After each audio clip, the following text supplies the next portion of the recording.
নমস্কার, মিষ্টির কিচেনে আপনাদের সবাইকে স্বাগত। আজ আমি রান্না করব রুই মাছের ঝোল, একদম ঘরোয়াভাবে। রুই মাছের ঝোল বানানোর জন্য আমি যে জিনিসগুলো নিয়ে নিয়েছি সেগুলো আমি একটু দেখিয়ে দিচ্ছি। এখানে আছে রুই মাছ, আছে জিরের গুঁড়ো, কালো জিরে, নুন, সর্ষের তেল, আছে ধনেপাতা, টমেটো, কাঁচা লঙ্কা আর হলুদ। আচ্ছা, এই ধনে পাতাটা ছাড়া এটা টমেটো আর কাঁচা লঙ্কাটা আমি পেস্ট করে নেব, আর ধনে পাতাটা আমি পরে দেবো। কড়াইতে আমি সর্ষের তেল দিয়ে দিলাম। সর্ষের তেল দিয়ে এবারে মাছগুলো ভেজে নেব। মাছে আমি একটু নুন মাখিয়ে রেখেছিলাম, একটু হলুদটা দিয়ে দেবো। হলুদ দিয়ে মাখাবো। নুন মাখিয়ে রেখেছিলাম কারণ নুন না মাখালে আগে থেকে মাছে নুনটা ঢোকে না, ওই জন্য নুনটা আমি আগেই মাখিয়ে রেখেছি। মাছগুলো আমি ভেজে নিচ্ছি।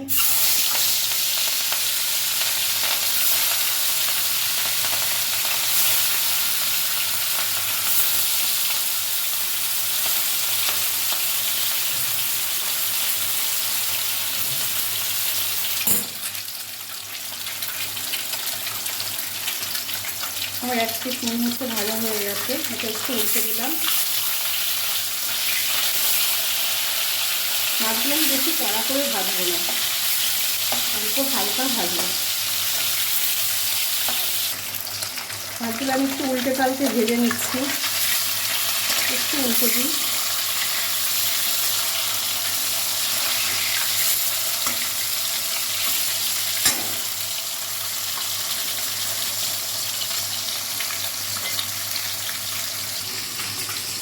আমি যে কাঁচা লঙ্কাটা টমেটোটা যে নিয়েছিলাম সেটা আমি পেস্ট করে নিয়েছি, এই যে পেস্টটা। মাছ ভাজা আমার হয়ে গেছে, মাছগুলো আমি তুলে নিচ্ছি কড়াই থেকে। আমি কড়া করে মাছগুলো ভাজিনি, বেশি কড়া হয়ে গেলে মাছের টেস্ট থাকে না।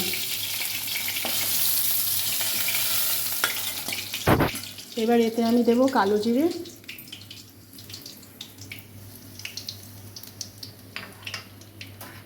দেব যে কাঁচা লঙ্কা টমেটো পেস্ট করে রেখেছিলাম সেটা দিচ্ছি।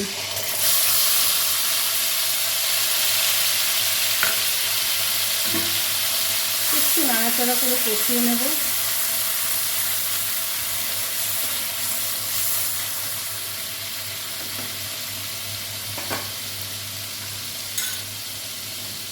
দেব হলুদ গুঁড়ো পরিমাণ মতো,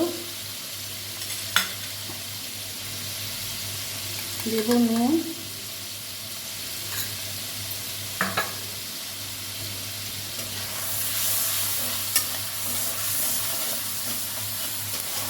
একটু ভালো করে কষিয়ে নিতে হবে যাতে কাঁচা গন্ধটা না থাকে।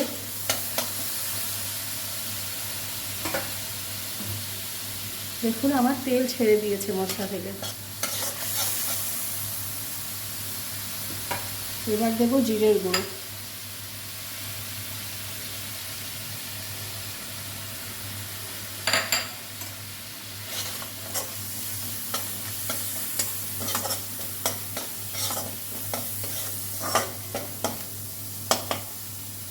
মশলা আমার কষানো হয়ে গেছে।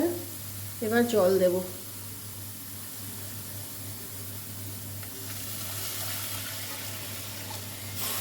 একটু ঝোলটা ফুটবে। আমি এখানে গরম জল দিয়েছি, গরম জল দিলে ঝোলের টেস্ট হয় ভালো।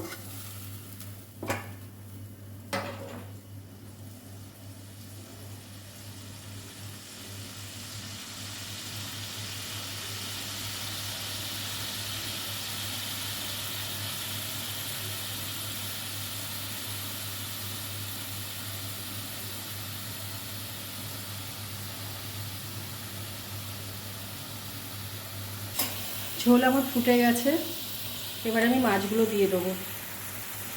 কারণ বেশি জল ফোটানোর প্রয়োজন ছিল না, আমার জল ফোটানো ছিল।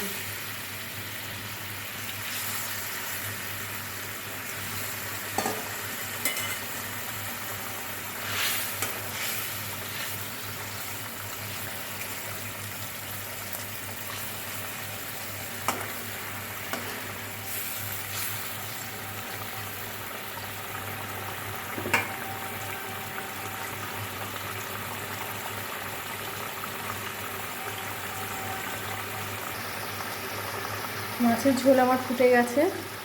এবার দেবো ধনেপাতা। ধনেপাতা দিয়ে বেশি ফোটানোর প্রয়োজন নেই।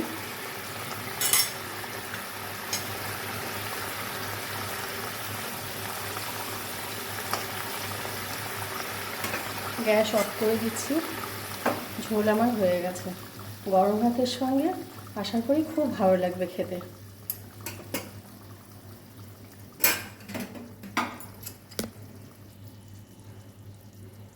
মাছের ঝোল আমি নামিয়ে নিই।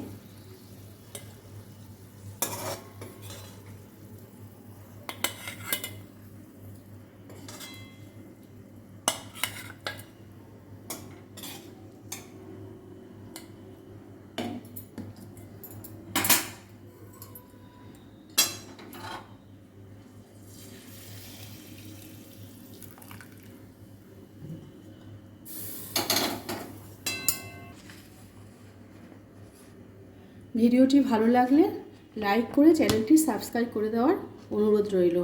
সবাই ভালো থাকবেন, সুস্থ থাকবেন। ফিরে আসবো আবার একটি রান্না নিয়ে।